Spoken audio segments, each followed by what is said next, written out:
Bonjour Iris, bonjour Marie, je suis ravie d'être avec vous et merci de nous accueillir.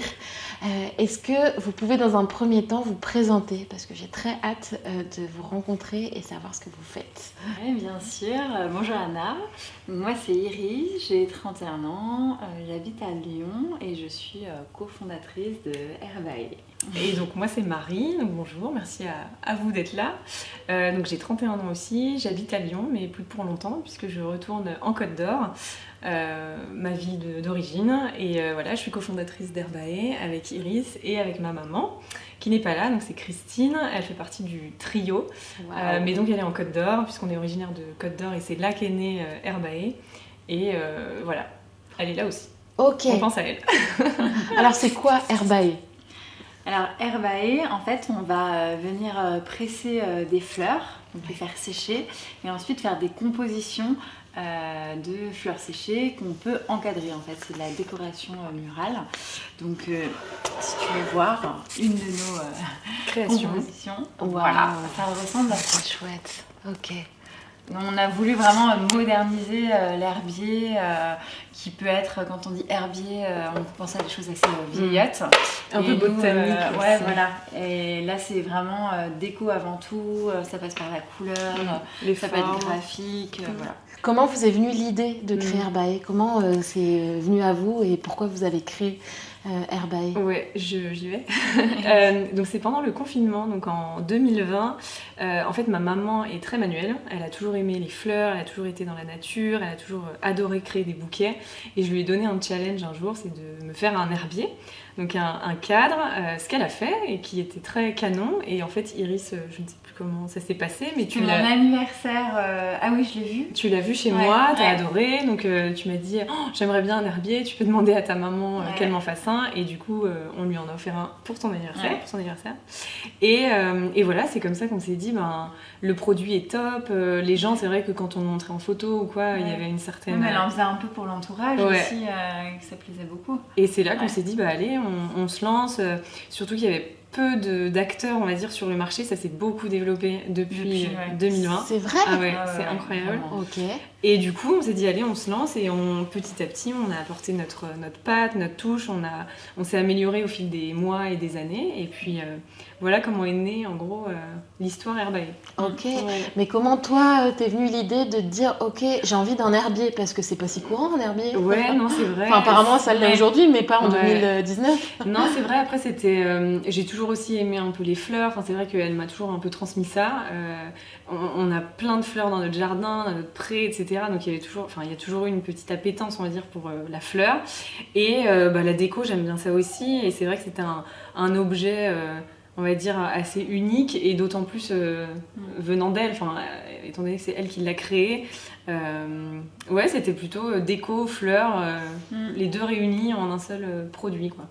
Okay. Et pour le coup, elle s'est bien débrouillée et de mieux en mieux, les herbiers sont de plus en plus beaux, les couleurs restent de plus en plus, on en parlera peut-être après, mais il y a des fleurs en fait qui passent avec le temps plus facilement que d'autres, des couleurs qui vont se ternir aussi avec le soleil, avec la lumière, avec la chaleur. Donc ça, on commence à les identifier petit à petit et maintenant on a des fleurs qui tiennent bien. On a acquis un peu d'expérience. Et à votre avis, pourquoi le marché des herbiers s'est développé depuis 2020?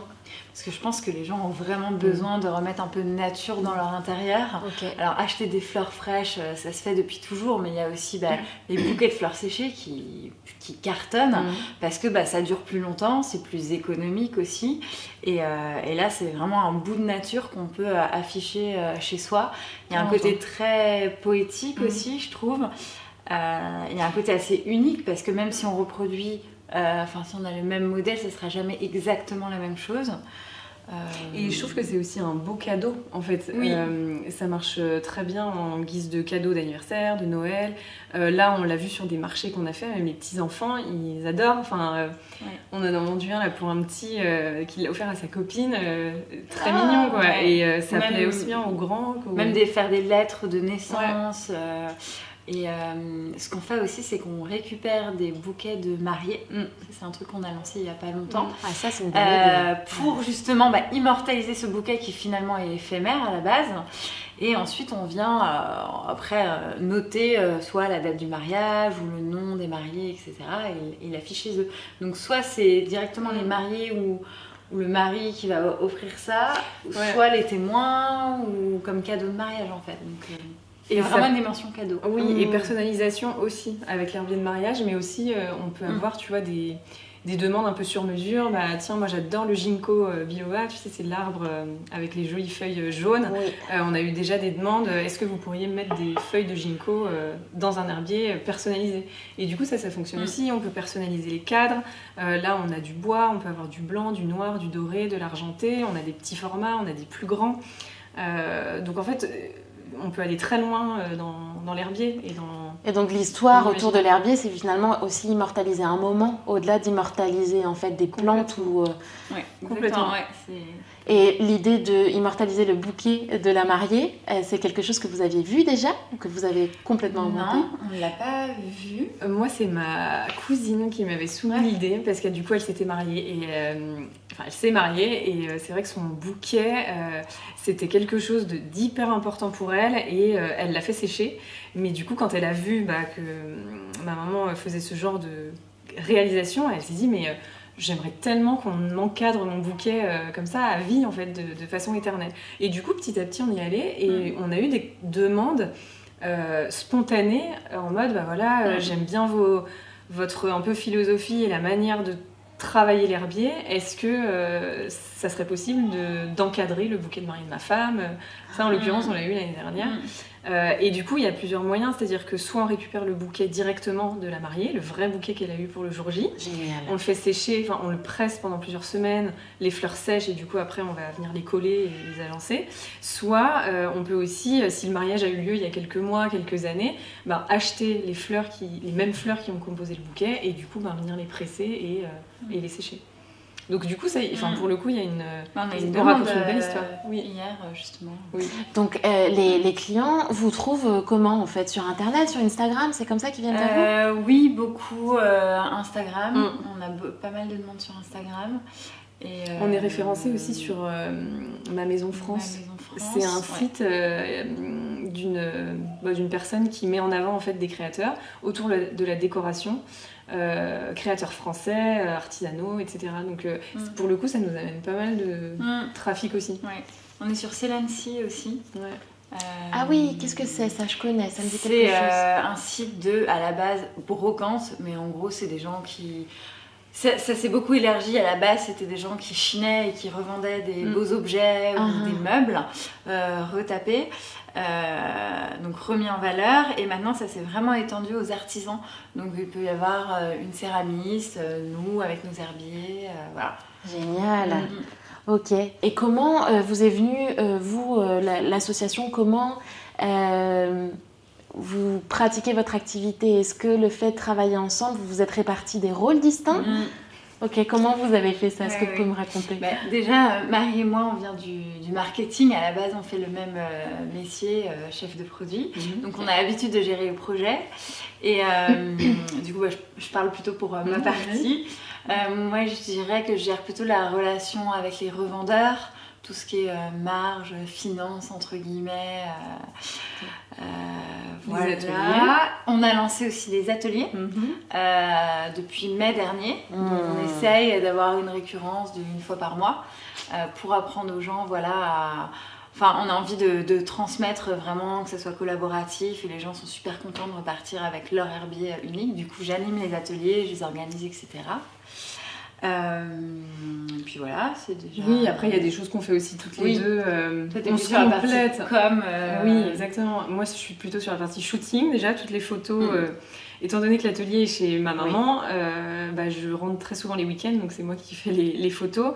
Toute la partie un peu Instagram, la mise en ligne aussi des produits, ça on s'en occupe un peu toutes les deux. Tout le storytelling qui va autour du produit, on essaie vraiment de raconter une histoire, et je trouve que c'est un peu ce qui fait notre force par rapport à d'autres marques qu'il peut y avoir sur le marché, c'est-à-dire que Si tu regardes notre logo, donc c'est Herbae un peu beaucoup à la folie. En fait, à la folie, c'est le hameau, c'est un petit village en Côte d'Or, d'où est originaire ma maman, et où on va cueillir les fleurs, etc. Donc il y a tout un fil un peu majuscule, c'est pour ça. Oui. Génial. C'est un petit détail, mais... Ouais, et du coup, non, après ça s'est fait hyper naturellement. En fait, ce qui est bien, c'est qu'on se challenge très souvent, on partage, on tente. Si ça marche pas cette fois-ci, on va tenter autre chose ou d'une autre manière. Et puis, si ça fonctionne, tant mieux. Et sinon, on laisse un peu passer et puis on repart sur autre chose. Ouais. C'est un peu cyclique aussi, tu vois, il va y avoir des périodes où c'est un petit peu plus calme, où on a chacune aussi notre vie perso et pro à côté, donc on peut pas non plus consacrer 100% de notre temps à Herbae. Mais du coup, voilà, il y a un moment, ça va repartir, on va être sur une pente. Voilà, donc c'est un projet que vous avez en fait lancé à côté d'activités professionnelles 100%. Exactement. Oui. D'accord. Ouais. Donc c'est du side project qui finalement a pris. Ouais. Et vous consacrez du temps, il y a des ventes, il y a des clients. On a de plus en plus envie d'y consacrer du temps, d'aller plus loin. Là, on essaie de développer les ateliers. Notre présence chez les revendeurs, on fait des marchés aussi de plus en plus. Comme maintenant, ça y est, on a acquis, on va dire, notre expérience sur l'offre. On a compris notre cible, nos clients. C'est gagner un peu en notoriété, asseoir un peu la marque. On aimerait faire plus de collaborations aussi avec d'autres marques en 2023. Et qui est votre cible parfaite, disons? Déjà. Ouais, après, genre. Ça, c'est bon signe déjà. Ouais, non, mais je trouve que c'est hyper important aussi, en tout cas pour moi, de vendre des produits qu'on aime, auxquels on croit, esthétiquement, qu'on trouve beaux. Qui ont une histoire, une certaine valeur. Moi, je pense que, genre, un corner dans un grand magasin d'ici quelques mois ou années, ce serait top. On pourrait être fiers. Donc là, si on revient post-confinement, pendant le confinement, vous dites ok, c'est génial, on lance Herbae. Ça a été naturel, il y a eu un déclic, il y a eu quelque chose qui vous a... En fait, je trouve que y avait du coup Christine qui avait ce don-là, et nous, on est dans le marketing, on est amis, on s'est toujours dit ça serait super cool de lancer notre marque, et pas... travailler pour quelqu'un d'autre comme on a toujours fait. Et ça, c'est vrai qu'une fois qu'on y a goûté, c'est sympa. Parce que vous avez déjà travaillé ensemble. C'est là où vous êtes connus d'ailleurs, au travail, non? Oui, on était stagiaires dans la même boîte en marketing toutes les deux. Et c'est là qu'on s'est les mêmes problématiques, mais on n'était pas dans la même équipe par contre. Et après, on s'était partis en Espagne. On s'est un peu perdu de vue. Et c'est quand t'es revenu à Lyon, finalement, c'est là que tout s'est enchaîné, quoi. Oui. Et le fait qu'on soit dans la même ville, ça facilite beaucoup les choses, c'est clair. Et je nous revois dans ton ancien appart, en mode brainstorming, par terre. Pendant le confinement, donc. Juste après. Okay. Nous avons respecté. Non, on a lancé en juillet 2020. Ouais. D'accord. Ouais. On y a pensé pendant le confinement, mais je me rappelle que on était en vacances pour le compte Instagram. C'était 23 juillet, je crois. 24. Ouais. Oui, c'est vrai. On a lancé ça. On était en vacances. Et on s'est dit, on aimerait bien avoir 100 abonnés à la fin de la semaine. Et là, on est presque à 10 000, donc c'est cool. C'est trop bien. C'est satisfaisant. Ouais. Donc, il y a une de vous qui, en juillet, un jour, s'est dit, ok, le herbier qu'on a fait là pendant le confinement, on va vraiment faire un business. Ouais. Avant, on s'est dit ça, et puis au final, on a demandé donc à ma maman de créer, on va dire, une collection pour partir de quelque chose. En fait, on a fait nos premières photos. Bon, si on les regarde, elles sont pas. On s'est amélioré un peu depuis. Mais c'est toujours pareil pour tout le monde, de toute façon. On y va étape par étape. Et on a mis en ligne. Alors, le site internet, il n'a pas été créé. Non, c'était d'abord Instagram. Ouais. Et on s'est dit, on va voir comment ça prend. Si on a des demandes, donc les gens nous demandaient pour acheter, et on l'a lancé en novembre, le site. Donc vous l'avez lancé, il y avait 100 abonnés à la fin de la semaine, ça a marché ça? À la fin de la journée, je crois. À la fin de la journée. C'est allé super vite, on avait demandé à tous nos amis de partager. Bien sûr. Ok, oui. C'est clair. Donc vous avez lancé un site et maintenant vous avez des commandes régulières, des personnes qui recommandent aussi, Instagram qui vous ramène du monde. Ouais. On fait quelques marchés. Pour Noël, pour la période avant la fête des mères, et ça pour le coup c'est bien parce que ça nous donne pas mal de visibilité. Et en fait, comme tu disais, quand les gens voient finalement en vrai les herbiers, les cadres, ils sont plus plus facilement conquis et ils craquent plus facilement dans le sens où waouh, mais c'est vraiment magnifique. Donc là, on a quelques revendeurs. On a essayé de se positionner dans des concept stores où la déco est présente, la nature, les fleurs. Donc il y a une vraie partie démarchage commercial qui est importante aussi pour vous, quoi. Et de plus en plus, on aimerait bien justement développer ce canal de vente. Être plus implanté localement à Lyon et à Dijon. Vous avez la capacité de production derrière ou vous avez l'ambition de développer aussi cette production lors de ton retour à Dijon? Ouais, il faut qu'on le développe. Alors aujourd'hui, maman travaille, elle est bientôt à la retraite, dans quelques jours. Dans quelques jours Ah bon, c'est bon, 2023. Donc du coup là, c'est bien, elle va pouvoir se consacrer, en tout cas, génial pour elle. Plus de temps. À Herbae, parce que mine de rien, c'est quand même beaucoup de travail de ramasser, cueillir, on va dire, les fleurs, les presser, les sécher, etc. Et c'est surtout qu'il y a des saisons aussi à respecter. Tu vois, là, à cette période-là, il n'y a pas énormément de fleurs à aller chercher ou des petites feuilles plutôt sympas, du feuillage, on va dire. Mais là, au printemps, les fleurs vont revenir, ça va être la belle saison, donc elle va s'éclater. Après, on restera, je pense, toujours dans... il faut qu'on voit comment on évolue et où on va à l'avenir, et si on en fait une activité vraiment à part entière et si on se lance à 100% dedans. Ça, on en parle de temps en temps, mais on n'est pas encore décidé. Le fait qu'on soit 3, forcément, c'est super quand on a un job à côté parce qu'on peut gérer ça. Mais si on a 100%, ça veut dire qu'il faut qu'on dégage suffisamment de chiffres pour le diviser par 3. Et ça, c'est plus compliqué. Mais en termes de production... oui, on aimerait bien développer, mais ça nous tient à cœur de garder ce côté local, de saison, de ne pas acheter les fleurs comme d'autres ont pu le faire, d'aller acheter des fleurs en Chine en fait, ou déjà séchées avec des traitements, des vernis. Nous, c'est vraiment 100% naturel. Oui, parce que vous avez une vraie pratique et c'est ce que vous présentez aussi sur le site, c'est ce qu'on appelle le slow flowering, c'est ça? Slow flower. Slow flower, ok. Oui, c'est une démarche qui nous tient quand même à cœur depuis le début. Et comme je disais tout à l'heure, on cueille les fleurs mais de manière raisonnée.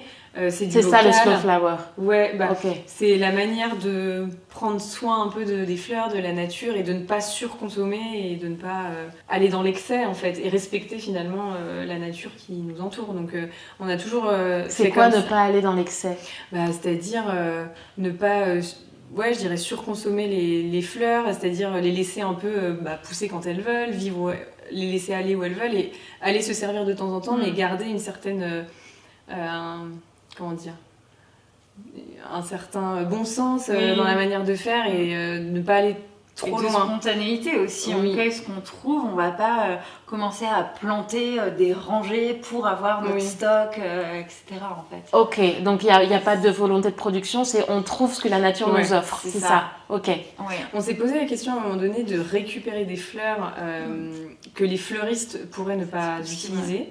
Ça, faudrait qu'on creuse le sujet parce qu'on a des fleuristes locaux autour de nous et finalement il y a quand même beaucoup de...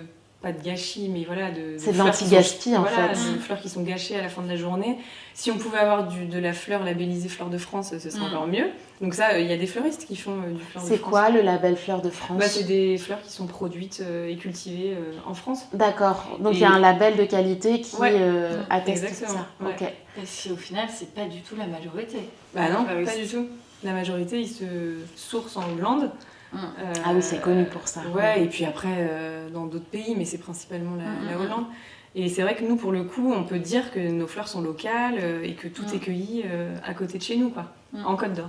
En Côte d'Or, ok. Il nous arrive de temps en temps, genre sur les lieux de vacances, quand on voit des fleurs qu'on n'a pas l'habitude de voir chez nous, dans le sud, par exemple le bougainvillier qui est magnifique et en herbier qui ressort super bien. On va se dire, on va en prendre quelques-uns, on va faire un herbier un peu... pas en édition limitée, mais presque, et du coup, ça reste raisonné. Et, voilà. Ok, donc vous vous limitez à la France, à l'endroit où vous êtes. Vous vous limitez aussi dans les quantités ramassées. Et après, ça passe dans l'atelier. Ouais, au pressoir, qui est fait maison, c'est ça? Ouais, en gros, on a créé une presse avec des plaques de contreplaqué. Enfin, on n'en a pas qu'une, il y en a plusieurs. Mais comment vous avez fait ça? Vous avez regardé un tuto? Vous avez imaginé? Alors là, pour le coup, c'est mon père qui nous avait créé ça. Okay. Non, en fait, c'est assez simple. C'est des plaques de contreplaqué. On a fait des trous de chaque côté avec des petites ailettes pour bien presser, enfin bien appuyer. Et puis voilà, on met les fleurs du coup entre différentes couches de feuilles. Donc là, on a trouvé une petite astuce, on va dire idéale ou en tout cas pratique pour bien sécher la fleur sans qu'elle ne prenne des petites traces ou des petits. Des fois, en fait, dans le papier, il peut y avoir, s'il est un peu écorché ou s'il est un peu abîmé, il va y avoir des reliefs et du coup, ça va se refléter sur la feuille, enfin sur le pétale. Donc là, on a trouvé une solution pour éviter ça. Donc on s'améliore de jour en jour, de mois en mois. Et voilà, donc la presse ou les gros livres, on a aussi des gros livres bien épais. Donc ça dépend ce qu'elle a sous la main. Ok. Voilà, et puis ça reste plusieurs semaines, donc sous presse, dans le noir du coup. Il faut bien s'assurer que les pétales et les fleurs ne soient pas humides quand elle les met sous presse. Donc c'est pour ça qu'elle évite de les cueillir très tôt le matin, parce qu'elle a rosé ou tard le soir, donc c'est plutôt au milieu de journée ou fin de matinée.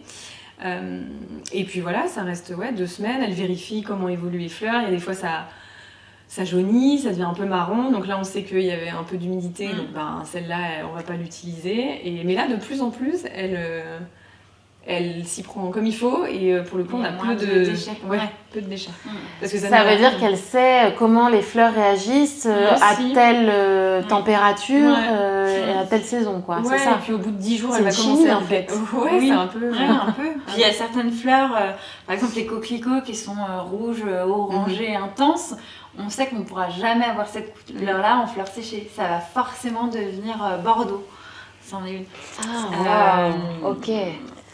Mais c'est joli aussi, mais voilà, il faut le savoir. Évolue, Ok, donc en fait, ce qui est intelligent aussi, c'est de diversifier votre activité avec et la création d'herbiers, la production et les ateliers.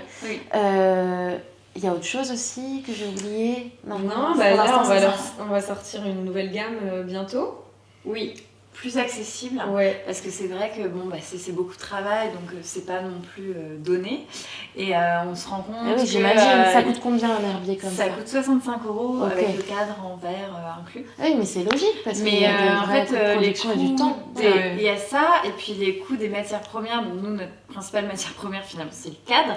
Oui, fortement augmenté, vraiment beaucoup. Avec l'inflation. Ah oui. Depuis l'année dernière, c'est incroyable. Plus 50%, enfin c'est... Waouh, ok. Donc forcément, on a dû augmenter un peu nos prix par rapport au tout début. Pas le choix comme tout le monde. Mais on se dit qu'en contrepartie, on avait envie de lancer une gamme plus accessible, premier prix. Donc ça a des petits formats, toujours 13 par 18, mais avec des monofleurs en fait. On va les appeler les solifleurs. Solifleurs. Solifleurs. Et du coup, l'idée, c'est de vraiment mettre en avant une jolie fleur, très mignon, comme un petit écrin. Est-ce que vous pouvez me présenter l'herbier qui est juste là? Oui, bien sûr. Alors, il s'appelle Coco. Oui, son petit nom c'est Coco. Du coup, on a un mix de fleurs ultra colorées. Donc là, on a les hortensias dont on parlait tout à l'heure, les hortensias bleues. On a des hortensias un peu crème blanc. On a des pétales de rose, ici aussi, les petites un peu jaunies, on va dire. Des pâquerettes. Ça rentre dans les pâquerettes aussi. Hein. Et elles sont à l'envers. Je sais pas si tu as remarqué. Ah oui, effectivement. On a quoi d'autre? On a des petits bleuets que tu aimes bien. On a des innocents. Je me rappelle, c'est ma mère qui fait ce taf là normalement. Des géraniums. Attention, elle va regarder si la leçon a été apprise. Ça, je me demande si c'est pas des. C'est des fleurs de cerisier, oui. Et les autres, je saurais pas. Là c'est les pâquerettes ou marguerites? Là? Oui. Ça doit être une grosse pâquerette. Et ça, c'est un pétale d'hibiscus. Là. Donc voilà, c'est vrai que dans un herbier, il peut y avoir plein de variétés de fleurs et parfois on peut limiter le nombre de variétés et vraiment avoir quelque chose de moins chargé. Et il y a un truc dont on n'a pas parlé, on a fait le test une fois, on a fait une collab avec un restaurant à Lyon qui s'appelle Mimo, je sais pas si vous connaissez. Ah si, j'y suis jamais allée mais je vois très bien. Oui, super bon. Et en fait, leur déco est très sympa et ils ont un mur bleu assez électrique, hyper flashy, on va dire. Et en fait, on a fait une colle avec eux, on leur a créé donc 3 herbiers de 2 tailles différentes. Et on a créé notamment un herbier avec un fond coloré bleu. Et du coup, ça, c'est quelque chose qu'on voudrait aussi peut-être développer, c'est de finalement ne pas avoir un fond blanc comme celui-ci, mais avoir un fond coloré. Ça peut être bleu, kaki, bordeaux, et donc de jouer sur des couleurs qui ressortent aussi avec le fond. C'est ça, plutôt du coup des tons blancs, des tons clairs. Donc là, on va chez Mimo et on voit vos herbiers. Oui, et du coup sur le génial, mur on va y bleu, aller. on a un herbier qui est plutôt dans les tons blanc pastel, et en fait ils ont un papier peint. Enfin, on a repris le motif de leur papier peint pour mettre sur le mur bleu, et sur le mur papier peint, c'est le fond bleu. Enfin, ça se répond en fait. Donc, c'est assez sympa. Surtout que leur papier peint, qui vient de chez Peppermint, s'appelle l'herbier. Oui, donc la boucle est bouclée. Et comment vous avez eu ce contrat en fait? Cette vente. Non, c'est moi, j'y suis allée, je me suis dit, bon, d'une, c'est très bon. Et de deux, oui, j'ai adoré la déco, c'est très fleuri, il y a un petit côté un peu vintage avec des fleurs séchées sur toutes les tables. Et en fait, le personnel est hyper sympa. Et du coup, j'y suis allée et je dis, voilà, j'ai ma marque d'herbier avec ma maman et une amie. Est-ce que ça vous dirait qu'on vous fasse des herbiers pour la déco? Et ils ont été super partants. T'as osé, tu t'es dit ok banco, c'est ça. Ça me fait envie. Oui, grave. Et là, je vois Herbae un peu, beaucoup, et un la peu, folie. Beaucoup, ça, à c'est la votre folie. slogan, c'est ça? Oui, c'est un peu notre baseline, oui, comme on dit. Exactement. Et à la folie, du coup, la folie, c'est un petit village, un hameau en Côte d'Or, d'où ma mère est originaire. Et du coup, on a fait le lien, le petit clin d'œil avec ça, parce que du coup, on y va. Enfin, moi personnellement, on y va très souvent. On ramasse aussi des fleurs là-bas. Mes tantes qui nous ramassent aussi des fleurs y vont très souvent également. Donc voilà, c'est le petit clin d'œil familial, jusqu'au bout. Ça fait partie de l'histoire aussi. Exactement. Ok. Merci beaucoup. Merci infiniment, c'était vraiment intéressant et ce que je vous propose pour terminer, c'est de donner un conseil en fait à toutes les personnes qui veulent se lancer ou qui hésitent. Quels sont les conseils, parce que je suis sûre que vous en avez aussi plusieurs, à toutes les deux du moins, que vous souhaitez donner aux apprenants, aux futurs indépendants. Moi je dirais tester, lancez-vous, ça coûte pas grand chose, c'est en faisant qu'on apprend et on s'améliore en fait. Et moi je dirais qu'il faut trouver le bon associé. C'est hyper important, vraiment en vrai, pour échanger, pour se challenger, et puis pour partager aussi un peu la joie, même si c'est sympa d'être seule aussi. Oui. Merci Iris infiniment, merci Marie, c'était un superbe échange. Donc pour vous retrouver, c'est sur votre site internet, sur votre compte Instagram, et pour s'inscrire à vos ateliers aussi sur la page contact où on vous écrit un message sur Instagram. Exactement. Merci infiniment et à très bientôt. Merci Anna.